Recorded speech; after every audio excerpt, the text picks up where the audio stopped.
बहुत बहुत स्वागत है आप सबका आपके अपने यूट्यूब चैनल भाषा की बात में। आज से हम कक्षा 11वीं हिंदी आधार या हिंदी कोर की पाठ्य पुस्तक के पाठों का समावेश करेंगे और इसमें से पहला पाठ हम ले रहे हैं कबीर के द्वारा रचित जो पद दिए हुए हैं उनका हम आज वर्णन करेंगे और उनको हम पढ़ेंगे और सुनेंगे। तो कबीर के विषय में जानना बहुत ज़रूरी है। काव्यखंड का ये पहला पाठ है कक्षा 11वीं हिंदी कोर के लिए।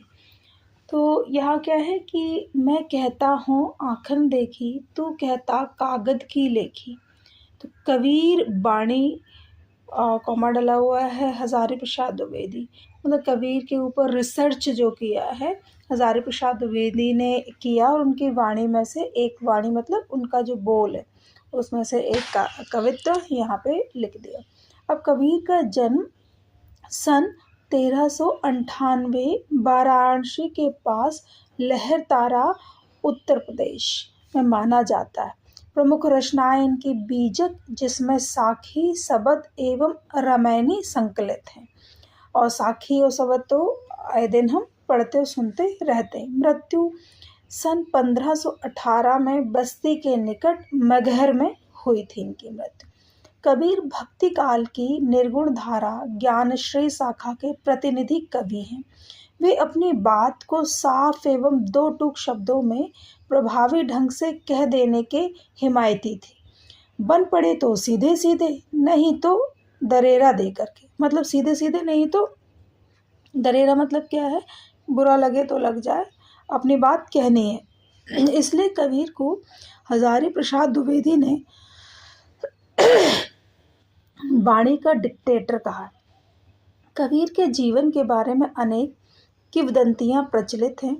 उन्होंने अपनी विभिन्न कविताओं में खुद को काशी का जुलाहा कहा है। कबीर के विधिवत साक्षर होने का कोई प्रमाण नहीं मिलता। मसी कागद छुओ नहीं, कलम गही नहीं हाथी जैसी कबीर की पंक्तियां भी इसका प्रमाण देती हैं। मसी कागज मतलब मैंने कोई कागज नहीं छुआ और कलम को हाथ में नहीं पकड़ा, इससे क्या पता चल रहा है कि वो अनपढ़ है। अनपढ़ मतलब बुकिश नॉलेज नहीं है, लेकिन उनको अध्यात्म की व्यवहारिक ज्ञान उनके अंदर कूट कूट कर भरा हुआ है, इसीलिए उनको संत शिरोमणि भी कहा जाता है और समाज सुधारक के नाम से भी जाना जाता है। उन्होंने देशाटन और सत्संग से ज्ञान प्राप्त किया। किताबी ज्ञान के स्थान पर आँखों देखे सत्य और अनुभव को प्रमुखता दी। उनकी रचनाओं में नाथों, सिद्धों और सूफी संतों की बातों का प्रभाव मिलता है। वे कर्मकांड और वेद विचार के विरोधी थे तथा जाति भेद, वर्ण भेद और संप्रदाय भेद के स्थान पर प्रेम, सद्भाव और समानता का समर्थन करते थे। चलिए बढ़ते हैं पाठ की ओर।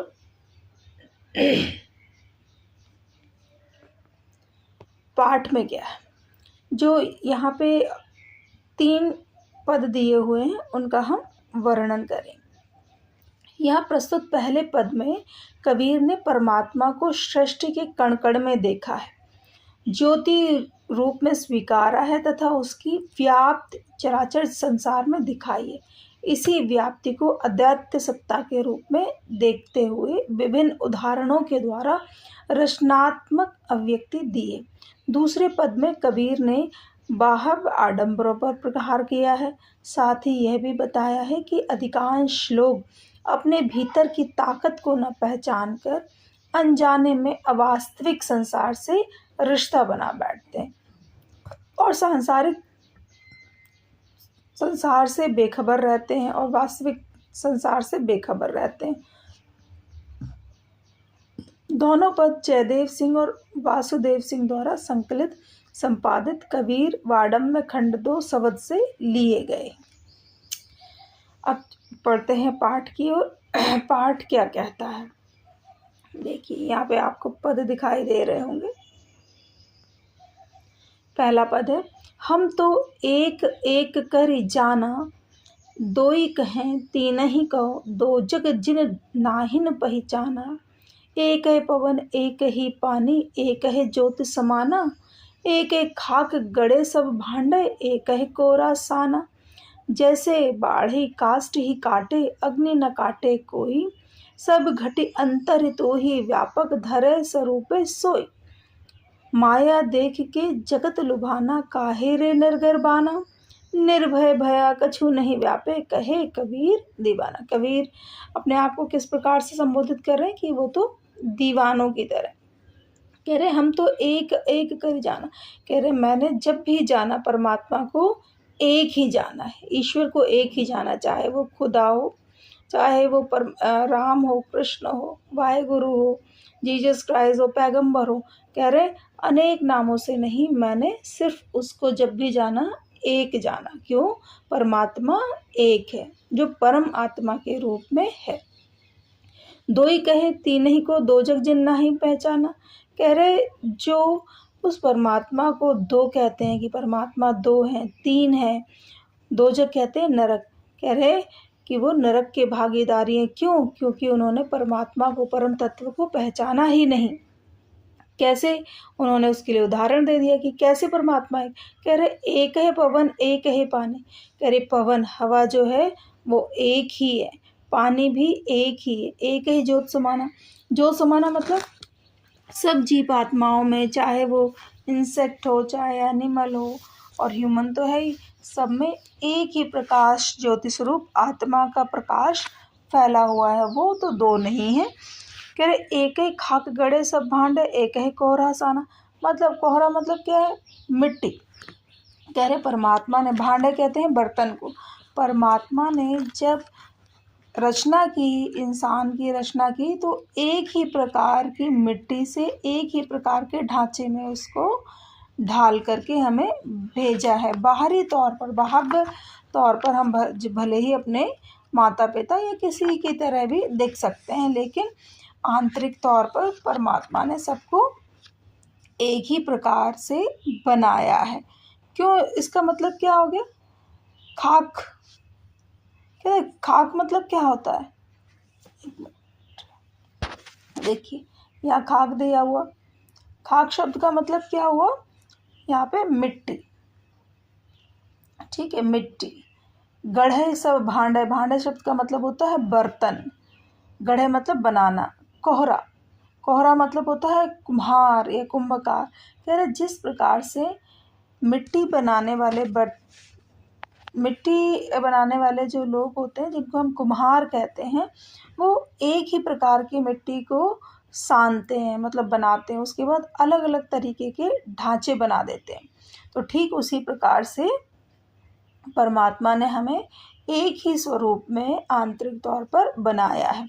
जैसे बाढ़ी काष्ठ ही काटे, अग्नि न काटे कोई।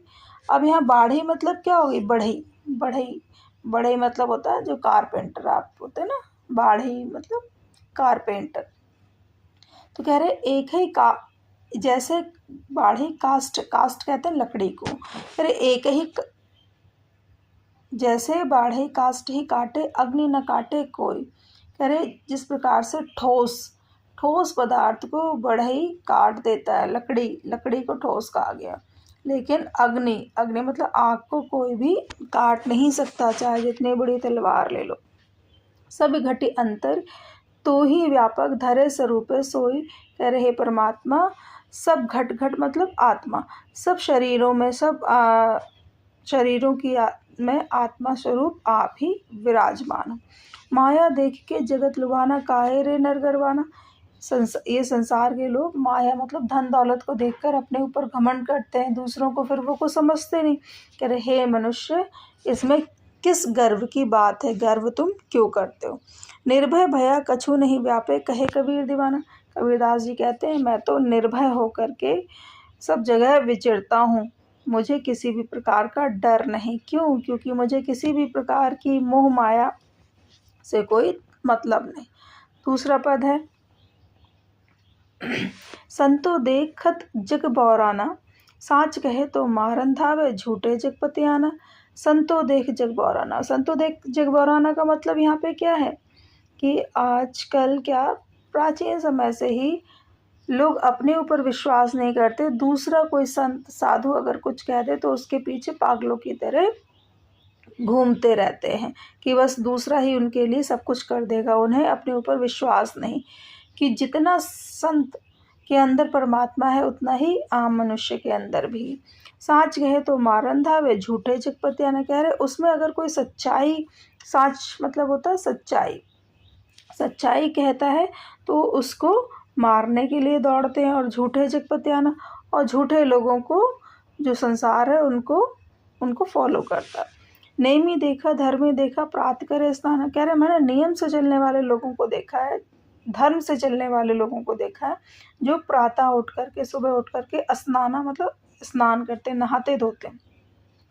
आत्म ही मारी पखा नहीं पूजे, उनमें कछु नहीं ज्ञान, कह रहे उन्होंने आत्मा को तो देखा ही नहीं, क्योंकि कबीरदास ना आत्मबल पर ज़्यादा विश्वास करते थे। कह रहे उन्होंने आत्मा को तो देखा ही नहीं, ना उस पर विश्वास किया, और क्या कर रहे हैं, पाखा नहीं। पाखा नहीं शब्द का यहाँ पे मतलब है पत्थर को पूजने वाले या पत्थरों की मूर्तियों को पूजने वाले। तो यहाँ पे क्या दिखाई दे रहा है कि हिंदू धर्म के ऊपर इन्होंने आक्षेप किया, हिंदू धर्म को सुधारने की बात इन्होंने की। आत्म मारी पखा नहीं पूजे, उसमें कछु नहीं ज्ञान, कह रहे बस आत्मा को मार करके और मूर्ति पूजा में, पत्थर पूजा में लगे होते हैं, लेकिन उन्हें आत्मज्ञान कुछ नहीं। आत्मज्ञान क्या कहता है कि हम सब मनुष्य हैं, मनुष्यता के साथ हमें रहना चाहिए, कोई ऊंचा नीचा नहीं, कोई अमीर गरीब नहीं, आत्मिक तौर पर। बहुतक देखा पीर औलिया पढ़े किताब कुरान, अब उन्होंने मुस्लिम धर्म के ऊपर आक्षेप किया कि अरे मैंने बहुत पीर और औलियाओं को देखा है जो किताब कुरान पढ़ते रहते पर उनमें ज्ञान कुछ नहीं।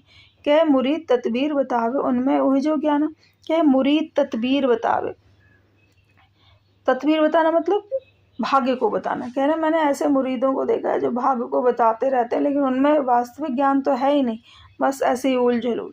आसन मार डिम्ब धरी बैठे मन में बहुत गुमान, कह रहे कुछ लोग जो योगाभ्यास करने वाले हैं, डिम्ब धरी बैठे मतलब आसनों में बैठ जाते हैं और अपने मन में बहुत गुमान करते हैं कि मेरे जैसा कोई आसन लगाने वाला या मेरे जैसा कोई शरीर को कंट्रोल करने वाला नहीं है, और बहुत गुमान करते, घमंड करते। पीपर पाथर पूजन लागे तीर्थ गर बुलाना, क्या क्या कर रहे हैं, पीपल के पेड़ों को पूज रहे हैं, पत्थरों को पूज रहे हैं और तीर्थों में जा रहे हैं और अपने मन में गर्व कर रहे हैं कि हम तो सब जगह हो आए और हम तो बहुत बड़े पुजारी हैं, बहुत बड़े पंडित हैं। टोपी पहरे माला पहरे छाप तिलक अनुमान, कह रहे टोपी को पहन करके, माला को पहन करके और छाप तिलक मतलब माथे पर तिलक विलक लगा करके अपने आप को सबसे महान बता रहे हैं। कबीर को तो वैसे भी बच्चों कहा जाता है समाज सुधारक, वो बिना डरे हुए अपनी बात को स्पष्ट तौर पर कहा करते थे। देखिए अब इसी का नेक्स्ट है दूसरे पद का ही,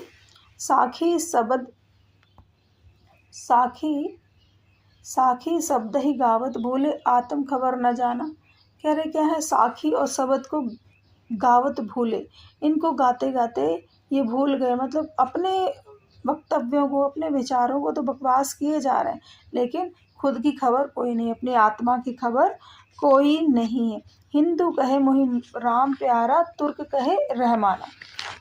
तो उन्होंने क्या कहा, हिंदू जो धर्म के जो लोग हैं वो क्या कहते हैं कि मुझे तो राम प्यारा, और तुर्क मतलब मुस्लिम धर्म के लोग क्या कहते हैं कि मुझे मोहम्मद प्यारा, मतलब मुझे खुदा प्यारा, रहमान प्यारा। अब कह रहे आपस में दो लर मुए मरम न कोई जाना, कि दोनों ही समाज के, दोनों ही धर्मों के लोग आपस में लड़ाई झगड़े करते हैं, मारपीट करते हैं, खून खराबा करते हैं, लेकिन किसी ने भी उसके मर मतलब होता महत्व, उसके महत्व को नहीं समझा, उसके महत्व मतलब ईश्वर या परमात्मा या खुदा के महत्व को नहीं समझा। घर घर मंत्र देत फिरत है महिमा के अभिमान है, और घर घर जा कर के मंत्र बांटते फिरते हैं और अपने ऊपर बड़ा अभिमान करते हैं कि हम बहुत बड़े साधु सन्यासी हैं। गुरु के सहित से सब बूढ़े अंतकाल पछताना, तो ऐसे झूठे गुरुओं के साथ साथ उनके झूठे शिष्य भी डूब जाते हैं। डूब जाने का मतलब बूढ़े मतलब डूब जाना। तो कैसे डूब जाते हैं? जब समय का चक्र चलता है, अंतिम समय में वो भी परेशान होते हैं। अंतकाल, जब समय का अंत होता है, अंतकाल में पछताते हैं कि मैंने कुछ भी ज्ञान प्राप्त नहीं किया, यहाँ मैं गर्व में ही बैठा रहा। कहे कबीर सुनो हो संतो, ये सब भर्म भुलाना। कबीरदास जी कहते हैं कि हे संतो सुन लो कि इन सब भर्मों को हमें भुलाना, इन सब बुराइयों को हमें अपने आप से दूर करना है। केतिक कहो कहा नहीं माने, सहजे सहज समाना। कह रहे कितनी बार भी कुछ भी कह लिया जाए, केतिक कहो कहा नहीं माने, सहज सहज समाना। यार कितनी बार भी कुछ भी कह लिया जाए, लेकिन कोई भी सुनने के लिए तैयार नहीं। क्या? सहज सहज समाना है कि जो परमात्मा है वो एकदम सहज है, सरल है, वो आपकी आत्मा में ही विराजमान है, जो ईजिली मिल जाता है। ये हैं पंक्तियों के उत्तर। हम थोड़े से प्रश्न उत्तर भी देख लेते हैं अभ्यास से संबंधित, जो दिखाई दे रही है आपको। कि कबीर की दृष्टि में ईश्वर एक है, इसके समर्थन में उन्होंने क्या तर्क दिए हैं? उन्होंने क्या तर्क दिए हैं? तो पहले पद में दिया था कि एक है पवन, एक है पानी, एक है ज्योत समाना, ये तर्क दिए हुए हैं। वहाँ से लिखेंगे। मानव शरीर का निर्माण किन 5 तत्वों से हुआ है? किन से हुआ है? जो 5 एलिमेंट्स हैं, क्या है? पृथ्वी, जल, वायु, अग्नि और आकाश। जैसे बाढ़ी काष्ठी काटे, अग्नि न काटे कोई, सब घटे अंतर तू ही, व्यापक धरे स्वरूप है सोही।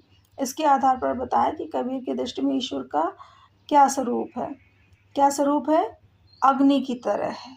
ठीक है, अग्नि स्वरूप है, प्रकाश पुंज के रूप में, प्रकाश जैसे कोई काट नहीं सकता। कबीर ने अपने को दीवाना क्यों कहा? कबीर ने क्यों कहा? क्योंकि निर्भय है कबीर, उन्हें माया मोह से कोई मतलब नहीं, इसलिए वो दीवाने।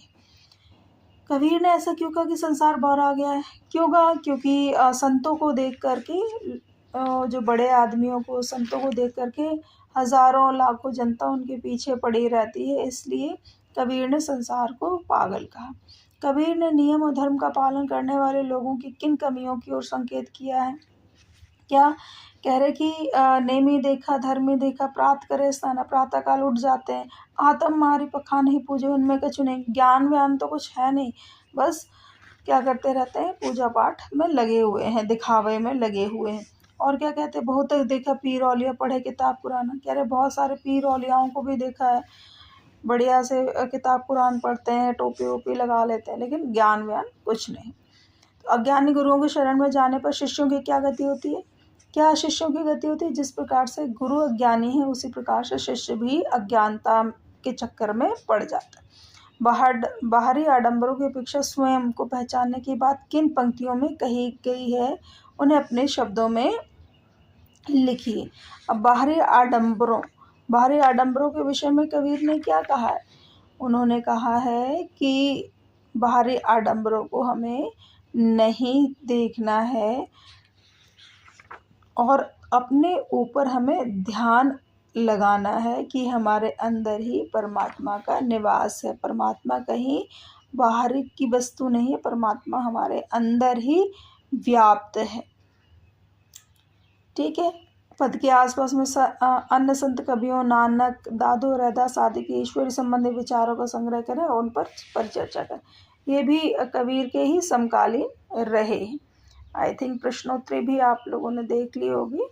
और जब भी आप पाठ पढ़ें, उससे पहले जो शब्दावली दी जाती है, छवि दी हुई, शब्दार्थ दिए हुए, इनको ज़रूर पढ़ लिया करें, जिससे काफ़ी चीज़ें क्लियर हो जाएंगी। क्योंकि उनकी जो भाषा है मिक्सचर है, कबीर की भाषा, जिसे पचमेल खिचड़ी भी कहा जाता है। क्यों कहा जाता है? क्योंकि उन्होंने जो शिक्षा प्राप्त की है, ये उनका व्यवहारिक ज्ञान रहा। ठीक है, व्यवहारिक ज्ञान का मतलब क्या है? कि उन्होंने जीवन को जिया है और जीवन को सीखा है, इसीलिए वो लोगों तक इसको पहुंचा पाए। Thank you for watching video.